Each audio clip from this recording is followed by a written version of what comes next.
Selamat pagi Pak Guru dan teman-teman. Pada pagi ini, saya Kasdamus Real akan mempresentasikan hasil kerja saya. Yang pertama, proses masuk dan berkembangnya Islam di Indonesia. Proses masuk dan berkembangnya Islam di Indonesia umumnya berlangsung secara bertahap dan damai. Jalur utama penyebaran Islam melalui transaksi para pedagang Muslim dari Arab, Persia, dan Gujarat dengan masyarakat lokal dari pesisir, yang kemudian dilanjutkan melalui pernikahan dengan penduduk asli. Pendirian lembaga pendidikan atau pesantren, penyebaran melalui kesenian seperti wayang, dan peran para ulama serta mubalik dalam berdakwah. Yang berikutnya, kedua, jalur penyebaran Islam di Indonesia.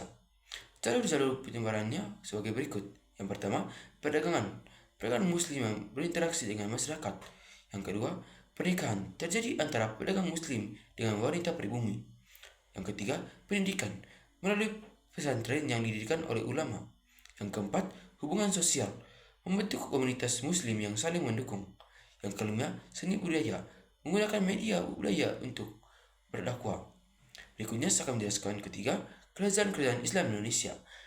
Beberapa kerajaan Islam penting yang berperan dalam penyebaran agama dan budaya Islam di Indonesia antara lain. Yang pertama, Samudera Pasai, kerajaan Islam pertama di Indonesia. Yang kedua, Aceh Darussalam, pusat studi Islam dan perdagangan yang kuat. Yang ketiga, Demak, kerajaan Islam pertama di Pulau Jawa. Yang keempat, Mataram Islam, kerajaan agraris yang kuat di Jawa Tengah dan Timur.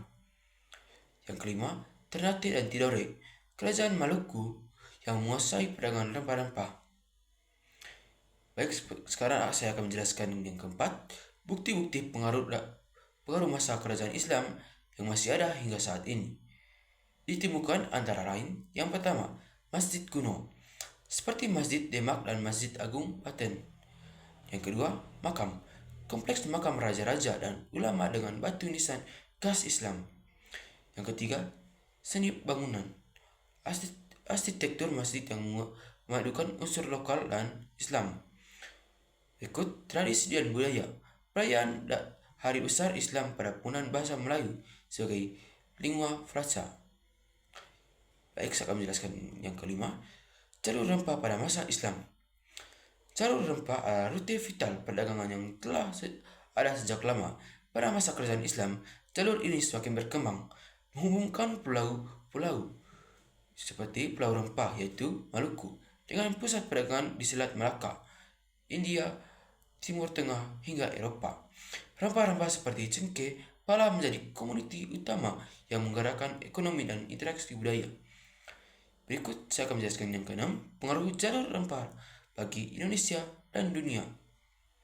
Mendorong tumbuhnya ekonomi, penyebaran agama dan budaya, serta memicu kolonialisme bangsa Eropa.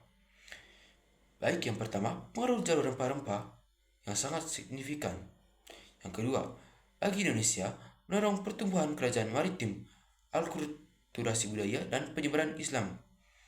Yang ketiga, bagi dunia, memperkaya kuliner dan pengobatan global secara menjadi pemicu utamanya penjajahan samudra oleh bangsa Eropa yang mencari sumber rempah-rempah secara langsung yang pada akhirnya membawa era kolonialisme.